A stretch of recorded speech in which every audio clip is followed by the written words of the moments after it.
अस्सलाम वालेकुम दोस्तों, फाइनली नाश्ता हो गया। तो इस टाइम अब भाई से थोड़ा सा इंटरव्यू करते हैं। नाश्ता माशाल्लाह भाई ने बड़ा डिलीशियस करवाया। आज मेरा पहला दिन था और मुझे पता नहीं था मार्केट से कहाँ कहाँ से सामान मिलता है, उसके बारे में भी भाई ने काफ़ी हेल्प की है। तो अब भाई से बात करते हैं कि भाई यहाँ से तकरीबन पिछले 18 दिनों से हैं, वो कहाँ से चले और कहाँ तक पहुँचे, उन्होंने क्या क्या विज़िट किया है। कुछ मेरे नॉलेज में भी इजाफा हो जाएगा क्योंकि यहाँ के एरियाज़ के बारे में मुझे इतना पता नहीं है। तो उनसे पूछेंगे कि कौन कौन सी प्लेसेस अच्छी हैं, क्योंकि उनका तो एक्सपीरियंस हो चुका है कि कौन सा एरिया घूमने वाला है और कहाँ जाके सिर्फ पैसे बर्बाद होने हैं। तो इसके बारे में भाई से पूछते हैं तो उनका क्या रद्द अमल है। जी दोस्तों, तो ये हैं हमारे एहसन अली भाई साहब। तो जी भाई जान, आप बताएं। अस्सलाम वालेकुम, क्या हाल है भाई? खैरियत से हो सब? तो एहसन भाई, आप कितनी छुट्टियाँ मिली हैं मतलब कि ये सब घूमने के लिए? मैं वैसे 22 डेज़ के लिए आया था।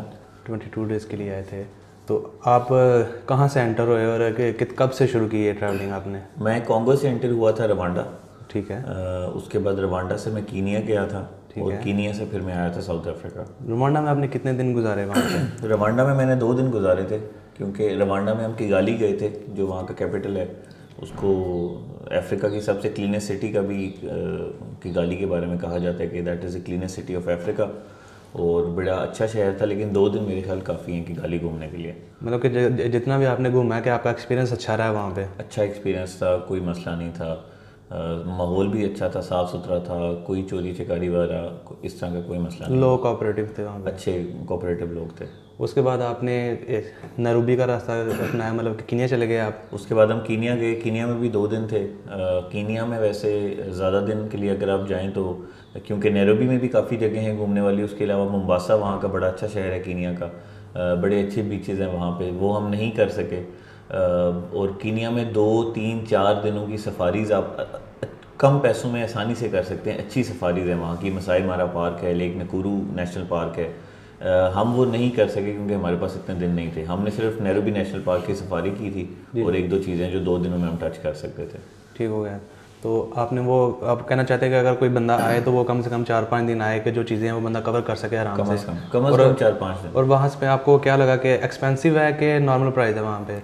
नहीं, एक्सपेंसिव नहीं था। दरअसल कीनिया और रवांडा की जो करेंसी है वो भी काफ़ी डाउन है, कम है। रवांडा की तो बहुत कम है, कीनिया की भी कम थी, तो उस लिहाज से इतना एक्सपेंसिव नहीं पड़ता। मतलब कि जो लोग आना चाहते हैं, मतलब कि कम पैसों में ट्रैवल करना चाहते हैं, अच्छा खासा घूमना चाहते हैं, तो वो इन कंट्रीज़ का रास्ता ज़रूर अपनाएं। ज़रूर, ट्रैवल हिस्ट्री भी अच्छी बन जाती है, अच्छा हो जाता है। और अफ्रीका का एक अपना जो है ना चार्म है, एक अपनी यहाँ की चीज़ें देखने वाली हैं स्पेशल, वो मेरे ख्याल में करने वाली हैं। तो उसके बाद आपने आए जोहान्सबर्ग? जी, उसके बाद हम लोग लैंड किए थे जोहान्सबर्ग में। कब आए थे? हम लोग आए थे 13 दिसंबर को। 13 दिसंबर को। तो आज हो रही है 1 जनवरी। 1 जनवरी। माशाल्लाह 14 दिन हो गए आपको यहाँ पे आए हुए? 17-18 दिन हो गए इस कंट्री में। हाँ, 18 दिन बन गए। तो यहाँ जब से पहले आप जोहान्सबर्ग आए जी, तो जोहान्सबर्ग का एक्सपीरियंस आपका कैसा रहा कि वहाँ घूमने फिरने की प्लेसेस कौन कौन सी हैं और लोगों का रवैया वहाँ पे कैसा था? जोहान्सबर्ग जो है, जोहान्सबर्ग को न्यूयॉर्क ऑफ अफ्रीका भी कहा जाता है और सही कहा जाता है। वहाँ की कंस्ट्रक्शन क्वालिटी बहुत अच्छी है, अच्छी आपको वहाँ पे बिल्डिंग्स देखने को मिलती हैं। लेकिन बहुत ज़्यादा घूमने फिरने की जगह नहीं है। मतलब कुछ जगह हैं वहाँ पे घूमने फिरने वाली, आप 2 से 3 दिन जोहान्सबर्ग आराम से घूम सकते हैं। लेकिन हम जब आए तो हम इतवार को लैंड किए। कोविड की वजह से मंडे और ट्यूसडे को 2 दिन वो सब कुछ क्लोज रखते हैं, तो उस वजह से हम कई चीज़ें नहीं कर सके। जो वहाँ पे नेल्सन मंडेला साहब का जो उधर घर है वो आपने विजिट किया था? जी जी, ठीक। नेल्सन मंडेला का जो घर है वो भी है, फिर नेल्सन मंडेला स्क्वायर है, गांधी स्क्वायर है। उसके अलावा वहाँ पे सन सिटी एक जगह है जो थोड़ी सी वहाँ से दूर है, उसको हम नहीं विज़िट कर सके, वो भी बंद थी। उसके अलावा वहाँ पे gold reef city theme park है, वो भी अच्छी जगह जाने वाली, वो हमने विज़िट किया था। फिर सिटी टूर उनका अच्छा है। उसके अलावा स्काई डाइन एक उनकी चीज़ है, वो अच्छी है। तो अच्छी जगह है वहाँ। सिटी टूर करवाते हैं वो, मतलब खुद अरेंज करते हैं सब कुछ? वो हॉप ऑन हॉप ऑफ बस होती है, वो केप टाउन में भी हमने किया है।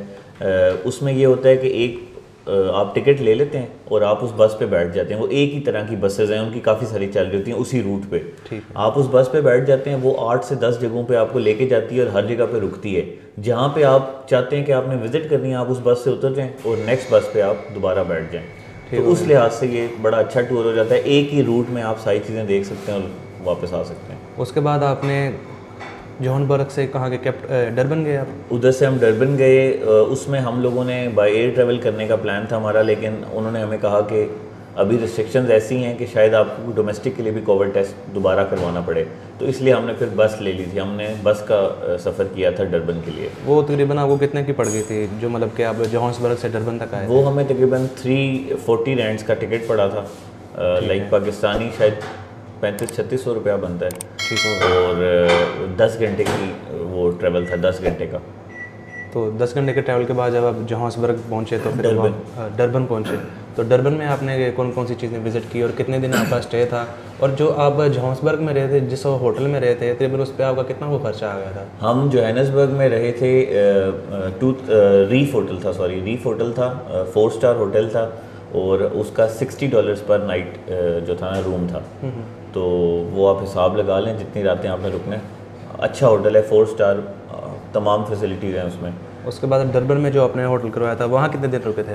डरबन में हम 3 दिन रुके थे। डरबन में पहले हम एक ओनोमो होटल था वो करवा रहे थे, वो 4 स्टार था, लेकिन वो थोड़ा सा जो बीच था उससे पीछे था। उसके बाद हमें एक परेड होटल मिला था, वो 3 स्टार होटल है, लेकिन वो बिल्कुल बीच के ऊपर था, मतलब एक रोड पार बीच स्टार्ट हो जाता था, क्योंकि वहाँ पे डरबन में बीच जो है बड़ा मतलब खिड़की खोलो और सामने बीच का नज़ारा। बिल्कुल, हमारी खिड़की से बीच नज़र आता था। कमाल का व्यू आप मतलब देख चुके हैं? बिल्कुल। तो उसके बाद डरबन में करने वाली अच्छी चीज़ें हैं, लेकिन ज़्यादातर वाटर से रिलेटेड चीज़ें। वहाँ पे यूशाका मरीन वर्ल्ड है, उसमें काफ़ी अच्छा है, उनका डॉल्फिन शो है, सील शो है, उनका एक्वेरियम है, वो करने वाला है। उसके अलावा बीचेस वगैरह जो हैं वो ओमलंगा एक जगह है, उस साइड पे बीचेस उनके अच्छे हैं। अगर आपने बीचेस करने हैं तो फिर आप ओमलंगा वाली साइड जाएँ, वो बेहतर साइड है। वहाँ पे बड़े प्यारे व्यूज़ हैं, होटल्स अच्छे बने हुए हैं, लाइट हाउस है उनका वहाँ पे, वो अच्छी जगह है।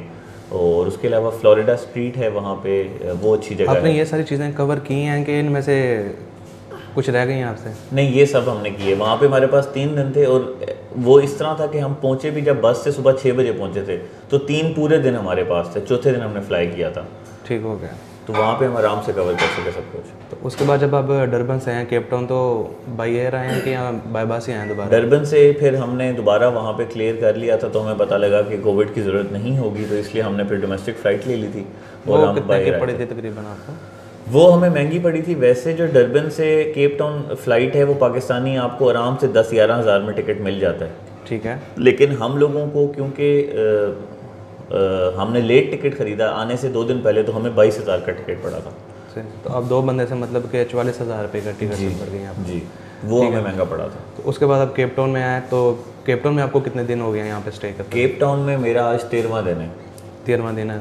तो यहाँ पे कौन कौन से प्लेसेस अच्छे हैं घूमने वाले, जहाँ पे आपने विज़िट किया है, और जहाँ पे आपको जाके लगा कि यार हमें बस पैसे ख़राब किए, इधर नहीं था जाना चाहिए? नहीं, ये मैं आपको बताऊं कि पूरे ट्रिप में ऐसा मुझे कभी महसूस नहीं हुआ कि पैसे ज़ाया हो रहे हैं। मीन्स के जब से आप रवांडा, कीनिया वगैरह और कोई भी मुल्क था, मैंने बहुत सीखा है, और मेरे ख्याल में ट्रैवलिंग बहुत अच्छा एक्सपीरियंस है और हर एक को करना चाहिए। ठीक हो। बाकी केप टाउन में तो इतनी चीज़ें हैं कि मैं 13 दिन से इधर हूँ, और तकरीबन रोज़ कुछ ना कुछ कर रहा हूँ, फिर भी अभी जगह ख़त्म नहीं हुई।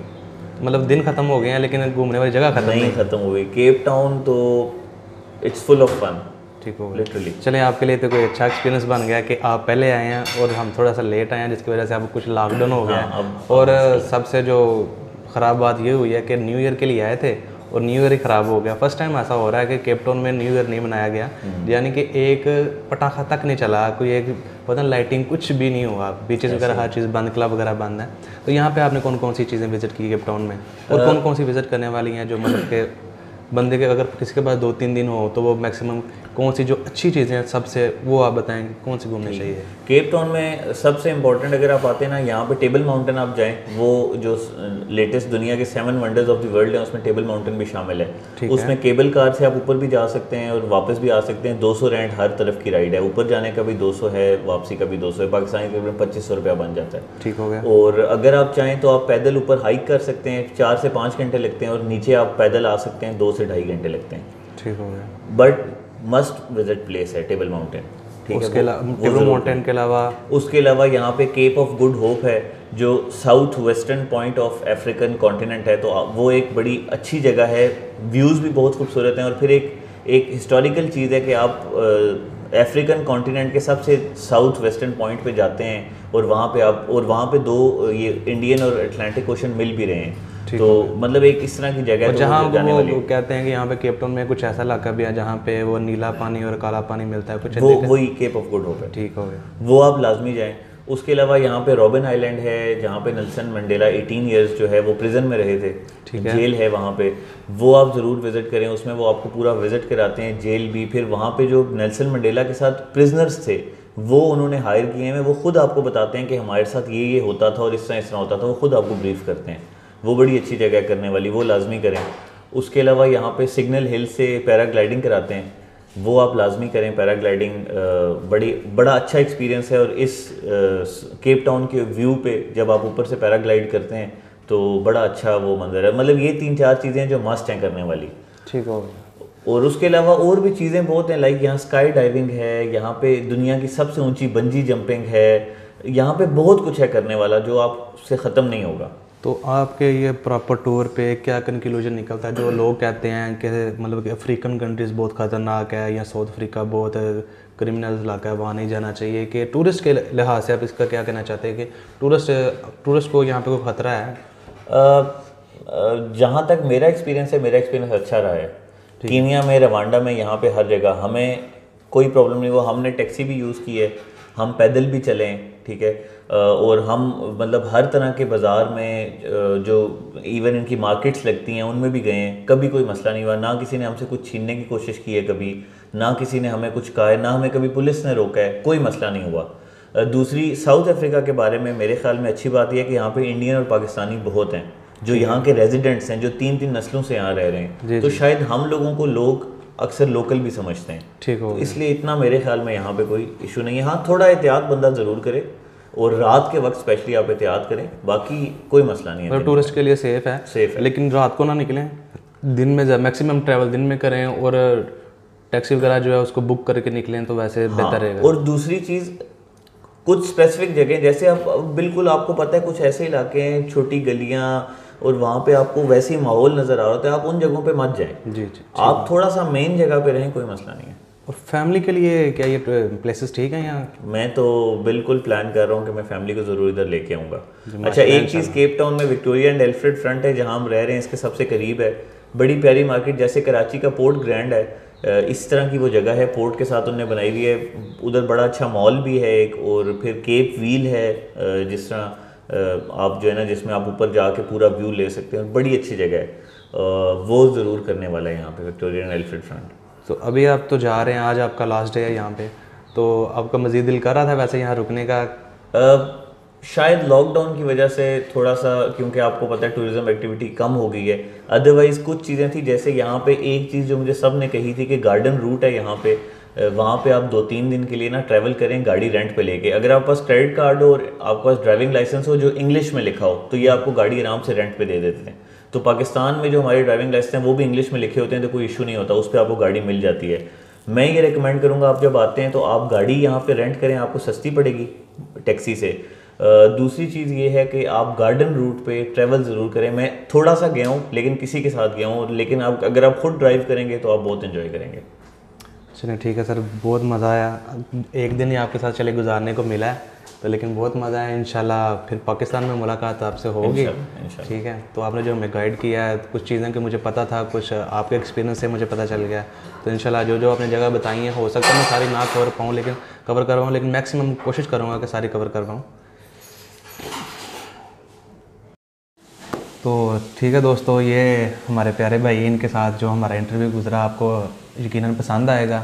तो आप भी कोशिश करेंगे कि साउथ अफ्रीका को घूमें, क्योंकि साउथ अफ्रीका सेफ़ कंट्री है, कोई इशू नहीं है, टूरिस्ट के लिए सेफ़ है। हाँ, अगर आप यहाँ बिज़नेस के मामले में आ रहे हैं तो उसके लिए थोड़ा सा है कि जहाँ पे हमने जो शॉप्स देखी हैं उनको लोगों ने जेल की तरह बनाया हुआ है, क्योंकि यहाँ पे थोड़ा सा उनको ख़तरा तो है, ज़ाहिर सी बात है, कंट्री कुछ इस तरह की। लेकिन टूरिस्ट जो है उनके लिए कोई इशू नहीं है, क्योंकि टूरिस्ट के जो इलाके हैं, जैसे डरबन हो गया, ये केप टाउन, जोहान्सबर्ग हो गया, वहाँ पे टूरिस्ट के जो इलाके हैं वहाँ पे ऐसा कोई इशू नहीं है। वैसे आप थोड़ी सी एहतियात खुद भी करें, ज़रूरी नहीं है केप टाउन या साउथ अफ्रीका की बात कर रहे हैं, वैसे वर्ल्ड पे आप जहाँ भी घूमने के लिए जाते हैं थोड़ी सी एहतियात जो है बंदे को खुद करनी चाहिए।